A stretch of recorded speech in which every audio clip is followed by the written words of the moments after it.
dos animais. Então, nós veremos, né, as características gerais da planta, as toxinas presentes nelas, as espécies sensíveis a essa intoxicação, né, as apresentações, ou seja, os quadros clínicos que ocorrem nesses animais, o CCE em si, a sua epidemiologia, achados de necrópsia e histopatologia, diagnóstico, tratamento e prevenção, além de alguns dados do Laboratório de Patologia Veterinária da UFSC.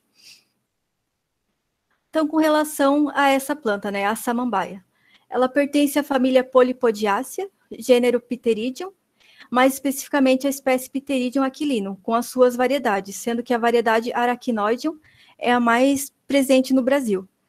Então, com relação ainda às variedades, existem algumas pesquisas na área de morfologia e genética que indicam que as diferentes variedades da samambaia, elas possuem diferenças o suficiente para serem consideradas espécies diferentes. No entanto, até onde a gente viu, ainda não foi confirmado isso. Então, no geral, essas plantas elas são adaptadas a solos ácidos e bem drenados, tendo um maior crescimento em ambientes com pouca competição. Elas são produtoras de esporos, né? E devido às pequenas dimensões desses esporos, eles têm a capacidade de percorrer longas distâncias para habitar outros ambientes. Com relação à sua palatabilidade, ela tem uma palatabilidade ruim, né? Não é uma planta palatável. E geralmente os animais eles buscam essas plantas em épocas de escassez de pastagem, ou seja, está relacionada com a fome. No entanto, é curioso que muitos produtores eles relatam que mesmo após essa época de escassez da pastagem, os animais eles continuam buscando essas plantas, o que indica que talvez elas tenham, né, um efeito viciante. Além disso, também é relatado que animais com conteúdo pobre em fibras na sua alimentação também tendem a se alimentar de samambaia. Com relação à sua toxicidade, todas as partes da planta são tóxicas, sendo que o rizoma ele é a parte que possui uma maior concentração de toxinas. Com relação às suas partes aéreas, a planta ela é mais tóxica no seu período de brotação, e conforme vai atingindo a sua maturidade, ela vai ficando menos tóxica. Com relação à sua distribuição, então, é uma planta cosmopolita, ou seja, ela está presente em todas as regiões do planeta, com exceção dos polos e áreas desérticas. Nos biomas brasileiros é possível observar, então, a variedade Arachnoideum e a variedade Caudatum. A variedade Arachnoideum ela é adaptada a regiões montanhosas, com boa pluviosidade e solos ácidos, estando distribuída do sul da Bahia ao Rio Grande do Sul. Já a variedade Caudatum, ela é adaptada a áreas baixas com clima quente, estando presente na Amazônia. Então, essas são algumas das toxinas já encontradas, né, na samambaia. Com relação às que produzem doenças nos animais domésticos, as mais importantes são a tiaminase e o pitaquilosídeo. A tiaminase, então, ela é uma enzima degradadora da tiamina, né, ou vitamina B1, causando lesões no encéfalo e quadros neurológicos, principalmente em animais monogástricos.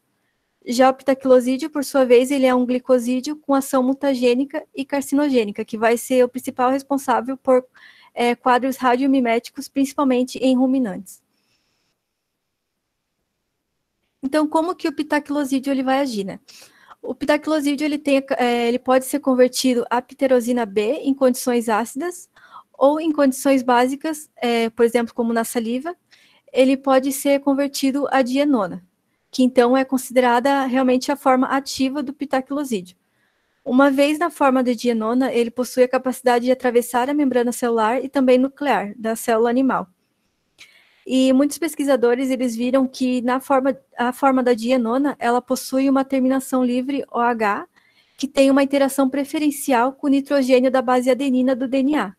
Então, dessa forma, né, a dienona ela pode interferir em alguns genes que são responsáveis por ativar outros genes e também genes que são responsáveis pela regulação de alguns processos bioquímicos na célula animal.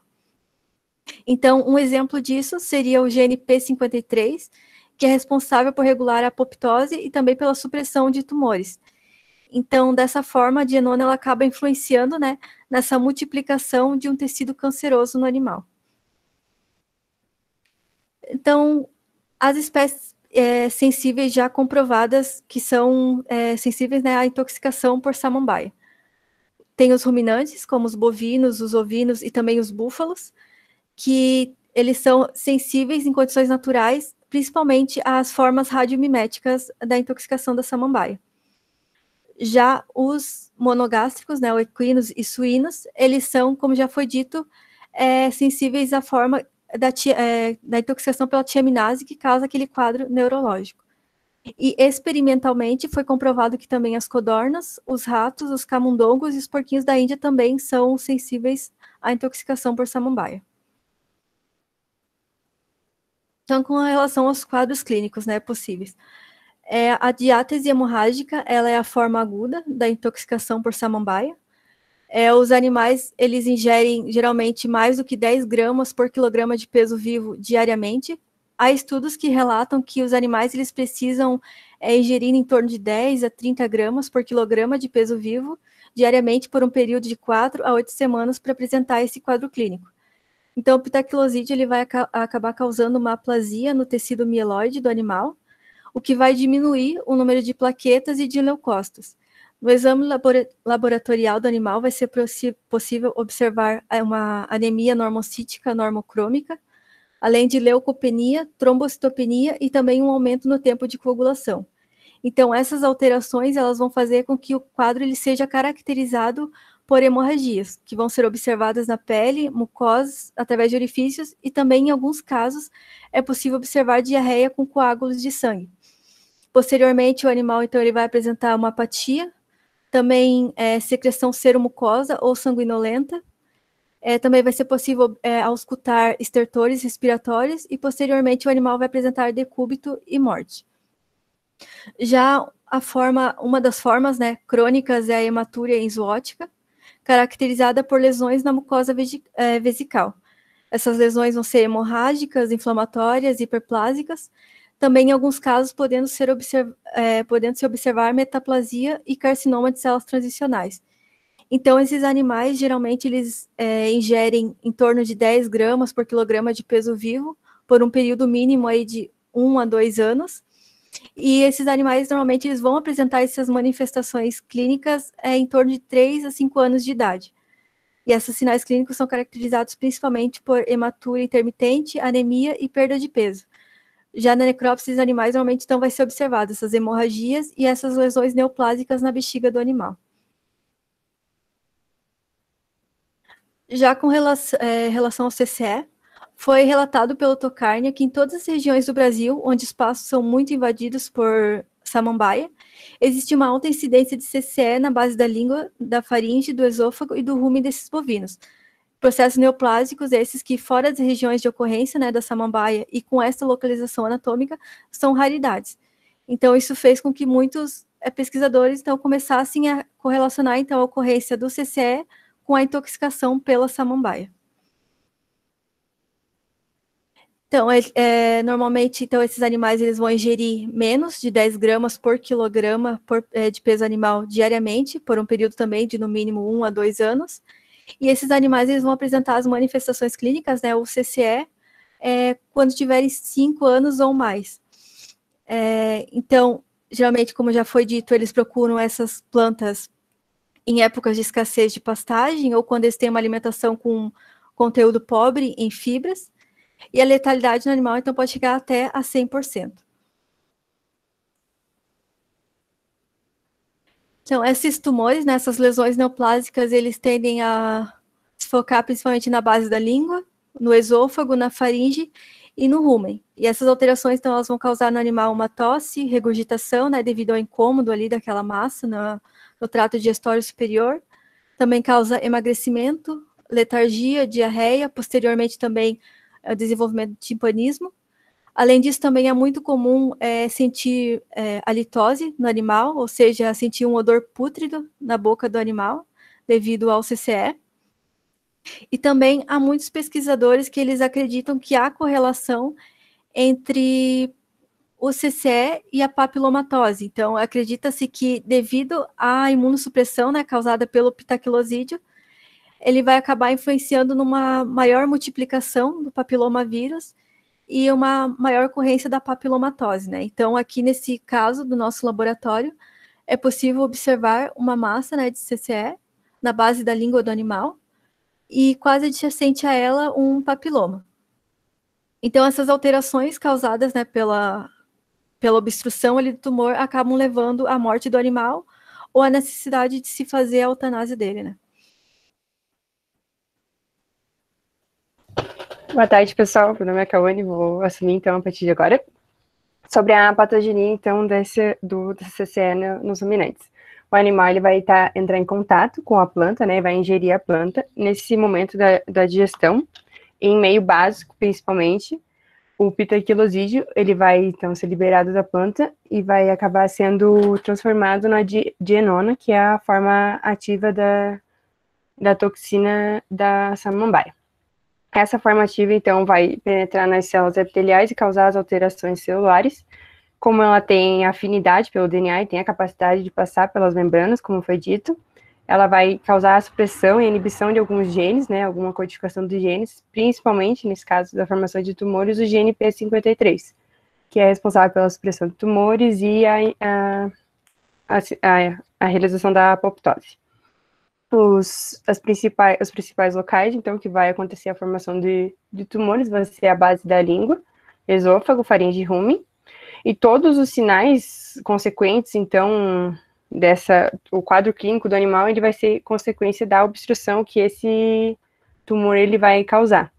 Vai levar, então, a tosse ou regurgitação. Os autores, eles relatam que a tosse, ela vai acontecer principalmente quando o tumor, ele está localizado na base da língua e na faringe, orofaringe. E a regurgitação, principalmente quando está no esôfago e no rumen, na entrada do rumen. O animal, como vai estar obstruído, ele não vai estar conseguindo ingerir o alimento, vai então haver a redução da ingestão de alimentos, que vai levar à perda de peso, e por estar obstruído, não vai haver então a eructação, não vai conseguir liberar os gases que são produzidos durante a ruminação. E isso vai levar a um quadro de timpanismo gasoso.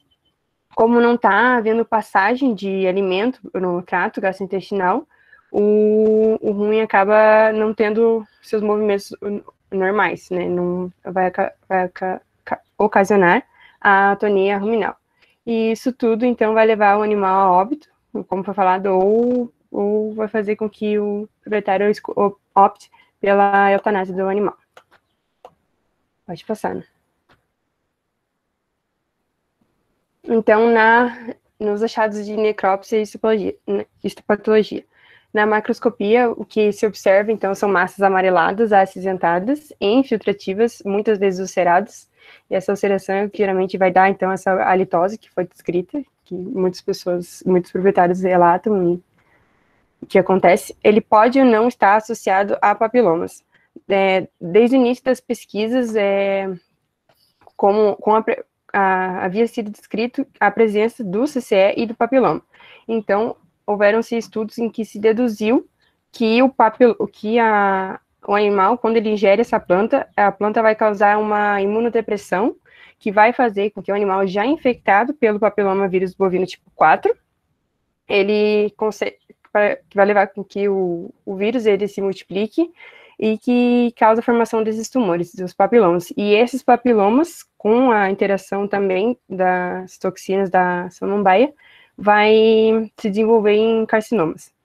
Hoje em dia, sabe-se que o animal não precisa estar necessariamente infectado pelo papiloma, e ele vai poder apresentar, então, esse quadro de carcinoma de células escamosas. E as metástases podem ocorrer. No Tokaine, eles relatam um estudo em que houveram, em 30 casos, houve 60%, em 60% dos casos, aconteceram metástases. Então, nas fotos aqui do lado, são as fotos de casos do nosso laboratório. Na foto de cima é um esôfago, presença de massas infiltrativas, descritas como multilobuladas, amareladas e firmes. E embaixo é o rumen, a entrada do rumen, o card, presença de múltiplos nódulos firmes e irregulares de coloração brancacenta a amarelada. Pode passar. Aqui, esses são casos que foram recebidas as amostras, né, de histopatologia. Então, na esquerda, com o fundo azul, a gente tem na parte de cima o esôfago, ele está fechado. Foi descrita, então, uma massa na parte mais cranial, até na requisição, foi dito que era na parte mais cranial do esôfago, que ao corte se demonstrou como está na imagem de baixo. Heterogênea, multilobulada, amarelada e firme. Ao lado, então, também é fragmento de necrópse, também na entrada do esôfago, uma massa, que ao corte apresentava-se firme, amarelada e com um material caseoso no seu interior. Pode passar. Então, na microscopia, o que se observa é o carcinoma de células escamosas. Ele pode ser típico ou não, que típico seria o bem diferenciado, que ele está mais próximo as células estão com características mais próximas das células normais, com formação de pérolas de queratina e acentuada infiltração linfocitária. Aqui, então, a gente tem uma descrição do laboratório de um dos casos, que foi classificado com grau bem diferenciado.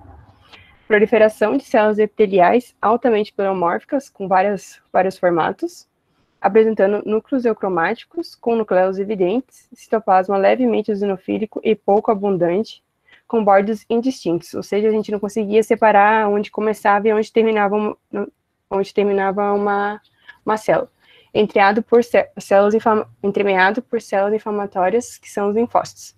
Há também focos com acúmulo de material eosinofílico lamelar, pérola de queratina. Então, na imagem aqui ao lado, a gente vê uma enorme pérola de queratina, e ao redor, o infiltrado, então, de linfócitos. Na próxima imagem, aproximada, então, desse infiltrado de linfócitos.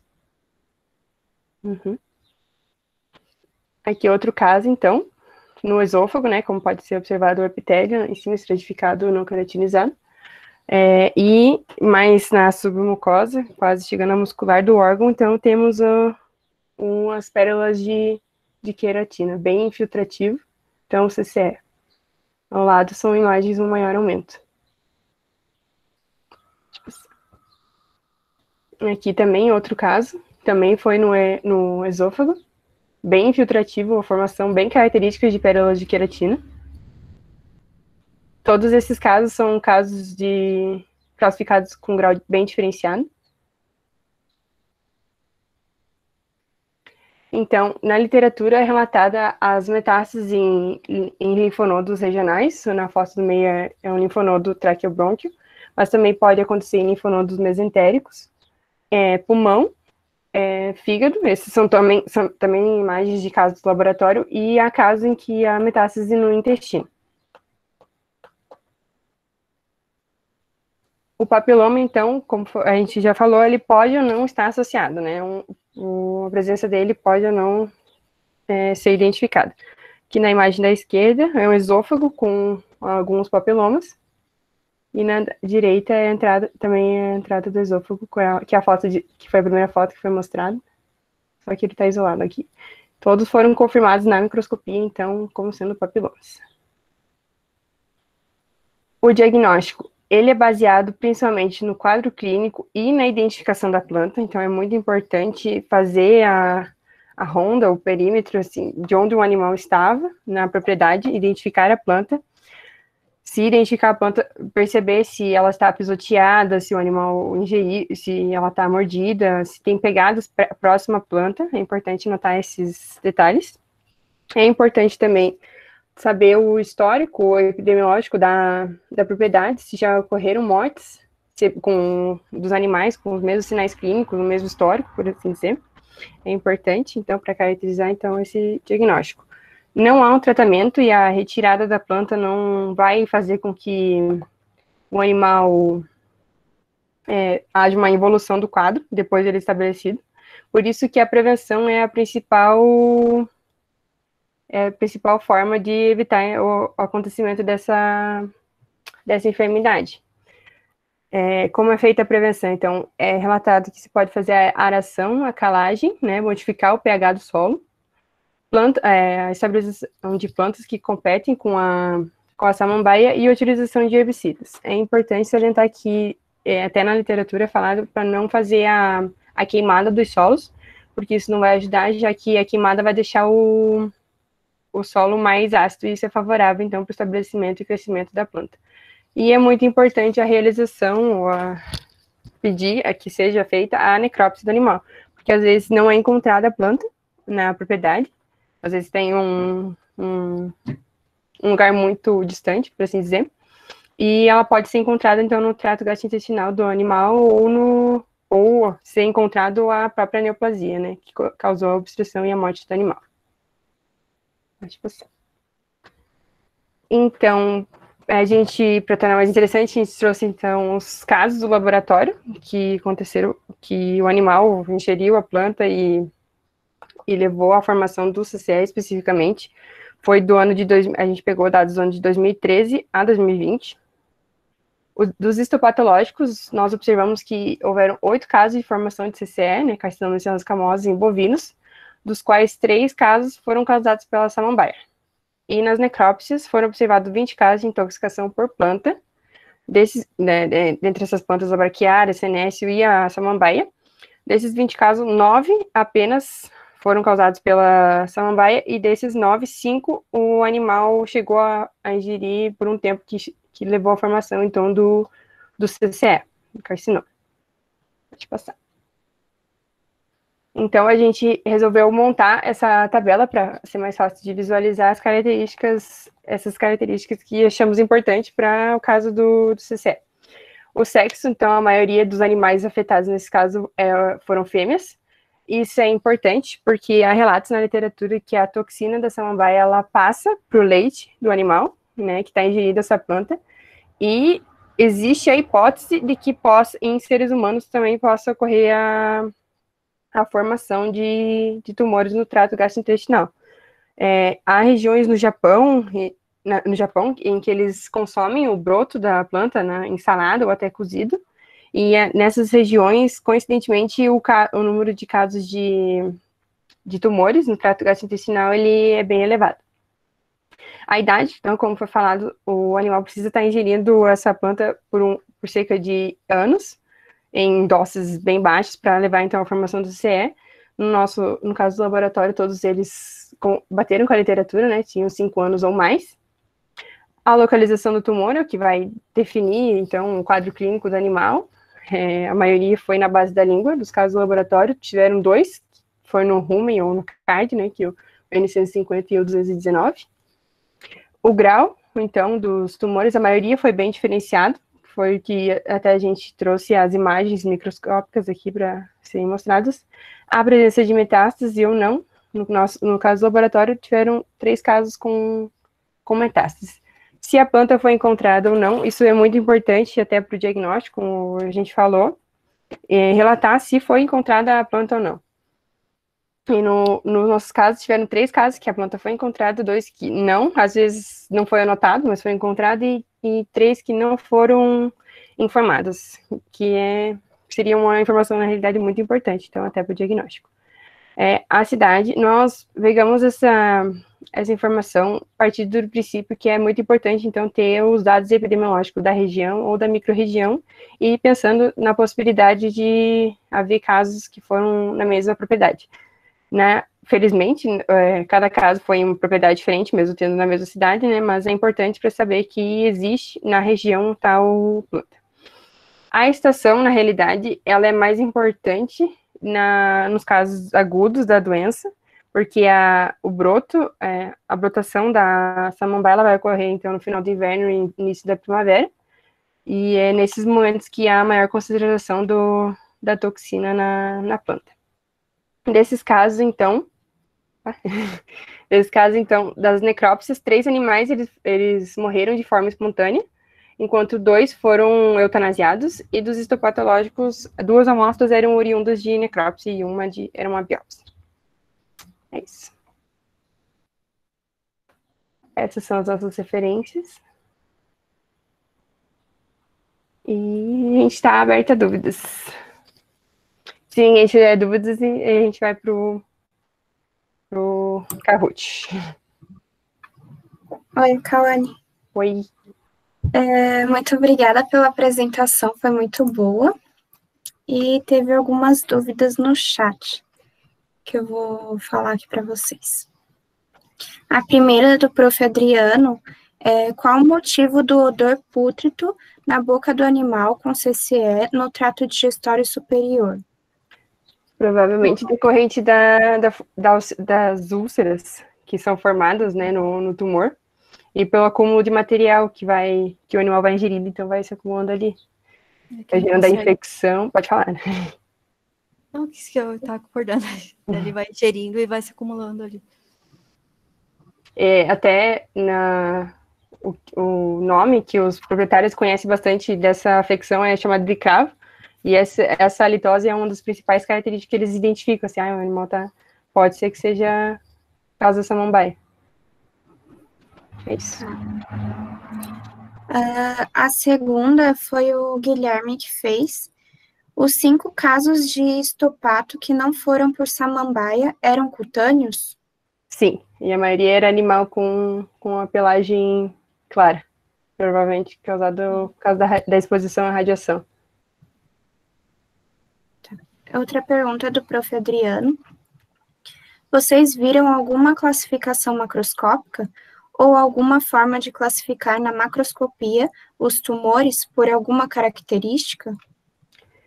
Eu lembro vagamente de ter visto alguma coisa no sentido do tamanho dos tumores. Não saberia aprofundar, mas que havia essa separação conforme o tamanho dos tumores e até a presença ou ausência dos papilomas. Tá, um comentário do prof. Adriano: quando não encontra a planta, pode ser porque só havia o broto. E tenho mais uma pergunta da Nayara. Vocês sabem o tempo desde a ingestão da samambaia até o aparecimento do CCE? Então, isso vai depender do quadro clínico, né? Então, do quanto que ele ingeriu. Então, ali ele fala que normalmente ele apresenta depois de semanas, né? Quando ele ingere mais de 10 gramas por quilograma de peso vivo. Já ali na forma da hematura exótica, normalmente quando ele ingere por cerca de 1 a 2 anos essa planta, e geralmente ele aparece depois de em torno de 3 a 5 anos de idade do animal. Então, ali, tipo, depois de uns 2 anos ingerindo isso, começam a aparecer os sinais clínicos. E o mesmo, é quase o mesmo para a forma do CCE, né? Então, ele passa ali 2 anos ingerindo quantidades menores da planta e vai formando aquelas lesões nas células, né? O que é relatado na literatura que são questões de anos para isso ocorrer, e as doses são baixas, né? Tanto que é a forma mais crônica da doença. E ele compara a dose com a dose que ocorreria a hematura exótica, que também é outra forma crônica. A hematura, pode falar.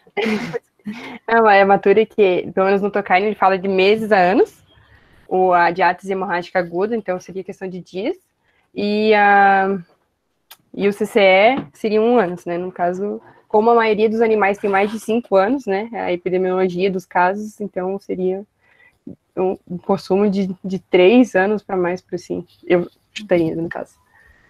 Outra coisa que eles relatam é que os ovinos, no caso, eles são bem mais resistentes a essa planta do que os bovinos, né? Então, eles precisam ingerir quantidades ainda maiores de planta para começar a apresentar essas lesões. De dúvidas, por enquanto foi isso. Não sei se alguém tem mais alguma. E eu queria agradecer de novo, foi muito boa a apresentação de vocês. Obrigada. Então, gente, a gente bolou um Kahoot baseado na apresentação, não tem uma coisa muito além disso, né? É até legal para fixar o conteúdo, como foi falado no grupo. E a ideia, né, a gente está ainda desenvolvendo essa ideia, que sejam feitas vários questionários ao longo do semestre, e no final a gente vai somando a sua pontuação, ou vendo as pessoas que mais apareceram no pódio, né, com essa pontuação, e gera, então, um prêmiozinho para essa pessoa. Só para encorajar a participação de todos aí. Então, a Ana vai mandar um link, que seria no chat. Que seria do challenge. Né, você pode abrir tanto no celular quanto no computador. Eu ia pedir para quem tiver Instagram, colocar o @ do Instagram, que daí, se tiver no pódio, a gente pode marcar, né, postar e marcar a pessoa, para ter mais essa interação. E eu acho que é isso. Não lembro se tinha mais alguma coisa. E se tiver alguma dúvida, a gente vai deixar aberto por uns 10, 15 minutos, né, e a gente pode divulgar aqui também é bem rapidinho, são 13 questões. Você vai ali em jogada e submeter o teu nome e daí começar o jogo. E daí daqui uns 10, 15 minutos a gente vai fechar então esse challenge e mandar lá no grupo print com os ganhadores dessa rodada. Isso. É bem legal, gente. E também fazer um pedido para quem quiser participar e fazer uma apresentação. É bem legal, gente. É uma forma de você aprender, porque você vai estar lá pesquisando, indo atrás, ter um conhecimento mais aprofundado sobre um tema, né? E nesse caso, a gente escolheu o tema no geral, eu trato gastrointestinal, mas é interessante, pode, mais como uma orientação. Se você tiver outro caso ou quiser apresentar, seria bem interessante. Tu consegue ver quem é que tá participando tanto, Ana? Só pra gente ter um controle. Não, ainda não. E o pessoal do laboratório não teve acesso também, se quiserem podem participar. Não tenham medo. Não tem PIN, é um challenge, né, no caso, daí é só você entrar se pedir, então não é esse aí. Ele fica aberto para você entrar quando quiser, eu acho que até que dá para continuar, iniciar no momento e continuar depois, mas como a gente vai fechar, daí tem esse tempo de 10 minutos, 15. Apareceu aqui que tem 8 jogadores até agora. Uhum. Pode ir entrando e já indo respondendo, gente, sem pressão.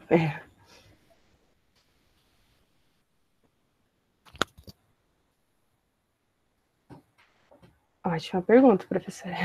Não faço ideia.